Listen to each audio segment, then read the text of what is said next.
Я живу в Казани и решила, что я хочу что-то заказать, чтобы мне что-то дома напоминало о моей родной республике Коми. Давайте посмотрим, что нам предлагает Marketplace. Давайте я буду вот так цены закрывать, чтобы вы не подумали, что это реклама.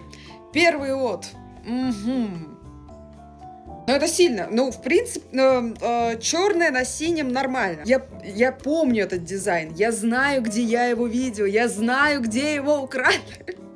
Прикольно, да, концептуально, необычно, но вот, ну, не знаю, мне как зумеру что-то другое хочется просто, тут уже дело вкуса. Слушайте, а вот это вот мне прям нравится, прикольно, классно. Они маленькие, там есть, короче, разные форматы, мне очень нравится желтенький, вот с листиками, с лосем. Слушайте, а вот это уже, ну, интерес, по-зумерски, да, интересно. Тут и Зарниань есть, и Шанги, прекрасно, замечательно, но я хочу какой-то загадочности.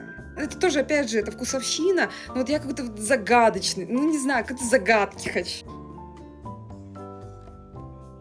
Но это уже позагадочнее будет, да, то есть тут уже больше вопросов возникает, а что значит 11, а что значит Коми, почему 1921 год, ну, то есть, да, слушайте, ну ладно, не так все плохо, есть очень хорошие товары, я уже положила в корзину, уже их заказала, мне кажется, на это нужно сделать отдельный обзор, конечно, и он будет, и серьезно, мне нравится, что есть конкретный продавец, который нам предлагает очень интересную типографию, и у него очень хорошие цены, поэтому я прям, ну, вот, это супер, это здорово, это прекрасно. Обзор того, что я заказала, будет в моем телеграм-канале. Если не сможете найти по названию, подозреваю, вы сможете найти вот по этой вот ссылке. Просто вбиваете в телеграме, и все, вот вам он сразу высвечивается. Слушайте, ну чипсы из оленины — это вообще необычно. Как вы думаете, заказывать или нет? Я вот все думаю, как бы вот. Я еще задаюсь вопросами, потому что это очень необычно для меня.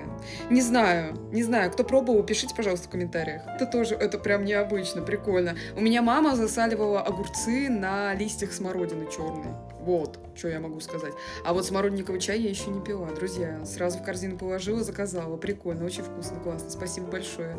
Друзья, если вы знаете какие-нибудь бренды, которые делают крутые, классные, прикольные вещи из Республики Коми, да даже если не вещи, украшения, продукты, все что угодно, напишите, пожалуйста, в комментариях. Мне будет очень интересно посмотреть, поизучать и самой что-нибудь заказать.